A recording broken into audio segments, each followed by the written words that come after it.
Mrs Crashley, teacher of PE and also head of Willow College. The discussion topic that I'm going to go through this evening is going to be revision timetables. Something that obviously you've been covering in core college time, probably in the past couple of weeks. For those of you that have already completed it, fantastic. For those that maybe need a little bit of work, this is probably the time that we kind of get it done. So some of the kind of key factors that I would recommend that you think about is really the purpose of a revision timetable. Now, if we think about it, it's not that long until exam season will obviously start. So really, my biggest thing would be make sure that you are as organised and as prepared as you possibly can be. So the revision timetable is going to help you really on that journey.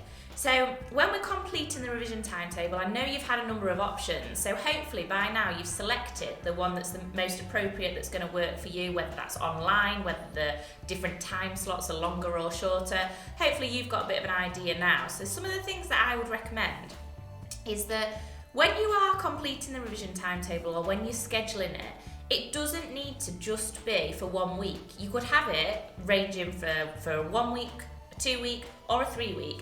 And then think about how that's going to work for you, and don't really set it to be really, really rigid. So even though you're designing one now, think about, as we're progressing throughout the year, how you might want to change that, because your needs might change. At the moment, you might really want to focus on maybe 3 or 4 subject areas, but then that might change. And you might want to add in a few more. So just think about how you're going to structure it, and don't be afraid to change it as and when. If we're thinking about the timetable, what I don't want people to get caught up on is kind of how long you are revising for. Think about what works for you. Is a half an hour blast kind of the most appropriate? There's some things that I know Mr Thompson's going to mention in his video where we're thinking about kind of having it in maybe small chunks, making sure we've not got the distractions of our phone, but also quite importantly, make time for yourself. So things that you know that you do in a week, make sure you've got that scheduled in and kind of add that in.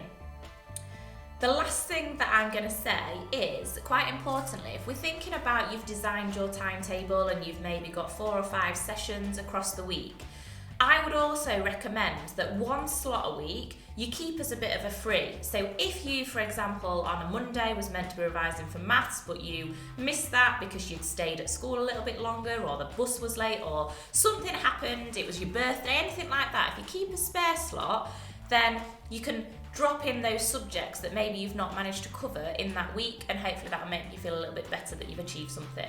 So good luck. Any questions, ask your tutor, Miss Pallant or myself, and we're more than willing to help.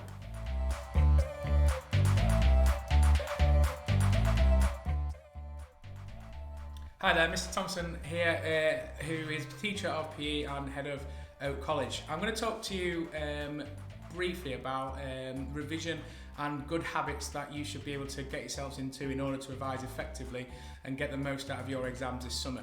Ms Crash has always spoken about the exam timetabling and revision timetabling, how to structure your revision and how to get the most out of that. I'm going to talk about habits that you can get yourselves in to make sure that revision doesn't become tedious and become a strain every time you have to sit down to do it. First of all, on back of Ms Crashley's timetabling, you must ensure that you've got time for yourselves, whether that's going out to do some exercise, whether playing on game consoles, movies, Zooms or chats with your friends. That still needs to be in place. Otherwise, when you are revising, there'll be no happiness or there'll be nothing there to keep you motivated in there. For myself, I think 20 minutes to 25 minute revision blocks work best. That's for me and for the students I've worked with in the past. If you make your sessions too long, the information after sort of 10-15 minutes tends to be forgotten and the brain starts to switch off. So I would chunk it into sort of 20-minute blocks. After 20 minutes, have a little break, go to TV, go for a walk. Ensure that your body is hydrated. Keep taking fluid on board because that fuels the brain to keep it working, and making sure obviously there's something there as a reward after each revision session. Just on that as well, you have got some recipe cards in order to ensure that you've got the correct food in your body to be able to stimulate your brain to think and to recall and retain the key information while revising. So think about the foods. Yes, treat foods may help you, and sugar from chocolate and stuff may put you up to give you the energy, but actually the correct nutrients in your body will allow you to revise effectively. And also remembering that physical activity is a good source and a release from stresses and pressures of revising and exams. All the best for the summer. Good luck with your revision. Hello there, I'm Mr McPherson. I'm an English teacher here at Tuxford Academy and one of the pastoral leads, and I'm also a parent of 4 kids, 2 of whom are at Tuxford at the moment. So I'm going to talk to you a little bit about what you can do as a parent to support your child. Some of the things you can discuss with them, keep an eye on as we approach the exams. The first thing I think I would say is just be aware of how much pressure they're going to feel. So most of the kids are going to be sitting something like 21 exams, which is a lot. And they've got all their different subjects will be talking to them, pushing them to revise, and sort of pulling their time in different directions. So just be aware that the kids, even if they don't show it, may well be frightened, certainly feeling the pressure growing as we get nearer the exams. So just give them a little bit of slack on that one if they seem a little bit short-tempered or quiet. Second thing, more practical things, I would be talking to them as early as you can about what they have to do. So get them to talk through their different subjects and what exams are in line for them in those subjects. Ask them to tell you what the different modules are in their subjects, and break down what they need to know about. Get them to tell you what they think they need to revise and what they think their priorities are in the areas that they're less sure about. You can ask them to talk to you about timetabling. So the revision timetable that they'll have, if they haven't already done one, they'll be creating in school. So ask them to talk you through that and show you what they think they're going to do. They really should be at this stage probably doing about an hour a night revision for their mocks. Obviously as that gets closer to the exam they need to be ramping that up, doing maybe a couple of hours a night or more in some cases. But you know the kids, you know what their learning styles are. So talk to them about their timetable, talk to them about if it's realistic, how they're going to fit in other things around that, because they need some kind of balance in the evenings, not just working the whole time. When they've got their timetable, obviously it's useful if you can keep an eye on it if they seem to be following it. So nag them, make sure they're doing that, ask them how it's going, ask them if they think it's working in the way they want it to, or if maybe it needs tweaking. When they're doing work, so assuming that they're following their revision timetable, have a look at the work they're doing, ask them to talk through to you what they've produced or what they've created. Give them little tests on it.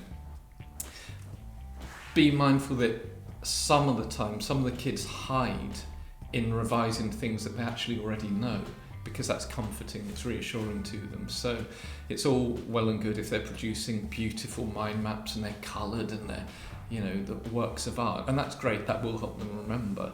But ask them to talk me through that. Show me that you understand all the different things that are on there, rather than just copying from the internet, that kind of stuff. So the more you can talk to them about what they're learning, the better it will be, because that will help them to understand their own ideas, and it will help them to understand whatever they're writing down.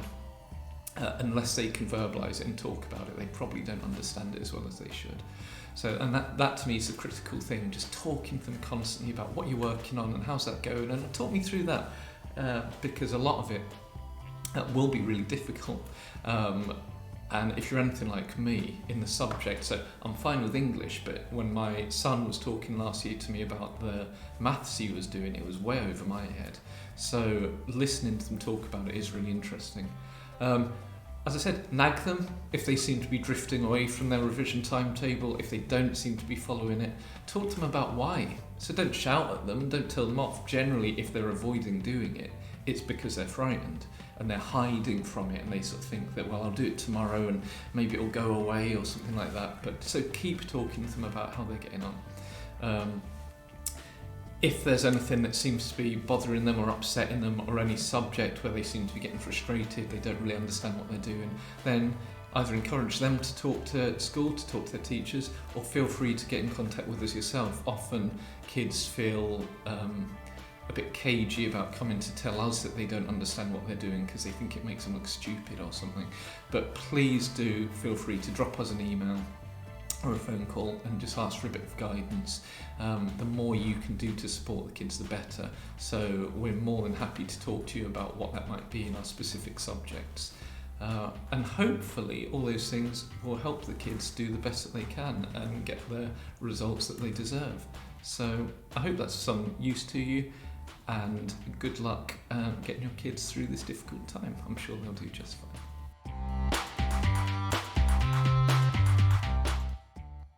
My name is Ella, and today Joe and I are here to talk to you about revision and preparing for year 11 and preparing for your exams. So we just have a few tips for you really. I study English literature, philosophy and ethics and history for A-levels, and preparing for exams was terrifying to me in year 11. I was absolutely horrified for it. I really didn't know where to start. Particularly for GCSEs, there are so many subjects and you have so much more to remember. I think the amount of content overwhelmed me a lot. So this is really what I would say to be able to get around that and to not feel frightened by it or anything. Definitely you need a study timetable, I think, is the first plan. Make sure that you're studying all of your subjects equally. Don't stick to your favourite subjects, which I am very guilty of. I used to pretend that maths just didn't exist and would not look at it for months because I'm not very good at it, and it made me very angry and upset, which is completely the wrong thing to do. If you have to put away any thoughts that you can't do it and just go for your revision, even the ones that you hate doing. You have to be able to regulate your time equally between all of your subjects, your favourite ones and the ones that you hate. One of the things that I really regret not doing is revising early on. I think all of my teachers would say to me that you have to start revising now, like at Christmas. And all I was thinking was, I don't need to do that. I've got months. I don't need to start now. It's fine. I've got so much time to get through it all. And then you realise that you have no time at all. Starting early is the most important thing, I think, so you can get through everything, because there is a lot of content at GCSE. And it's just one of the ways to regulate all of that and making sure that you're not overwhelmed when it comes to your exams and realising that you haven't done enough and you're trying to cram it in last minute. Definitely talk to your teachers if you're worried or concerned. I mean, they're supposed to help you. That's their job. So asking them and talking to them for help and for advice and for extra revision things is amazing. Don't ever feel like you have to do revision by yourself and that you don't know how to do it. It's the worst thing ever. I have definitely cried over revision, thinking that I can't do it. I'm the only one that can't do it.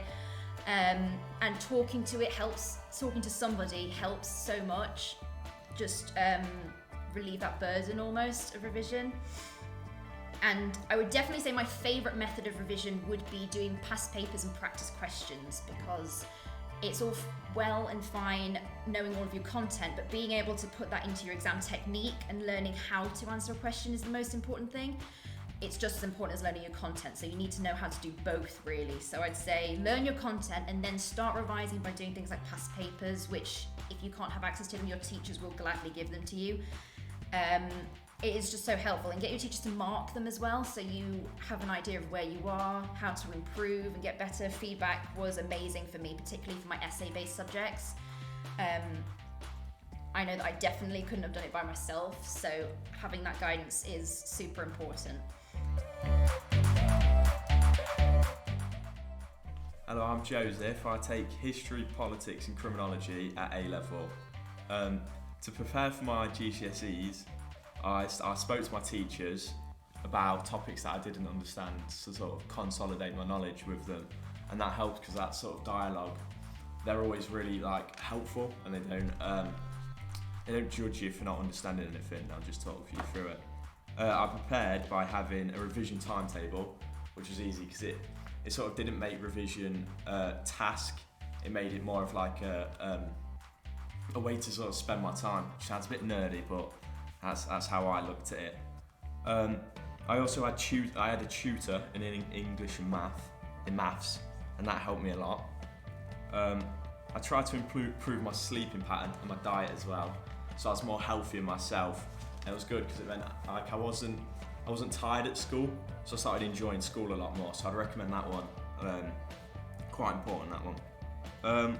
I surprised myself with my results and did better than I expected, so it must have done something well. And that meant that I could go into sixth form and have a wider array of subjects that I wanted to take. For example, criminology I didn't think would be in my sort of skill bracket, but I was able to, which was a nice surprise. Something I wish someone had told me in year 11, well in year 12 if I was in year 11, is to actually revise more and earlier, because it actually does make a difference. You think you can pilot the night before, but even if you don't think it's going in, it actually is going in. So I'd recommend you to revise as early as possible, and it'll make that time before your exam much less stressful, and you'll get to refine what you're revising a lot more, and you'll get those high grades. I'll just turn the page. Advice that I'd give to your year 11s is, you may not see the revision going in, you may not think it's going in, but I promise you it is going in, and on the day you won't realise how much you've actually learnt. It's quite surprising. I used to think that I didn't understand Pythagoras' theorem, but I actually did on the day, which is alright. I don't know whether that's a thing anymore, I've forgotten. Find the best way you enjoy to revise. I liked revision cards myself. I also liked online study. There's a lot of YouTube videos out there that are sort of catered towards the exam and your exam, sort of the people that do it, like AQA for example. And also reward yourself. Make sure it's not too much of a slog, because if you don't reward yourself, it'll just get sluggish. You won't be able to do it efficiently. If you sort of give you those times to have a bit of fun, see your friends. I know that's difficult at the minute, but FaceTime or Xbox, it'll become much more easier.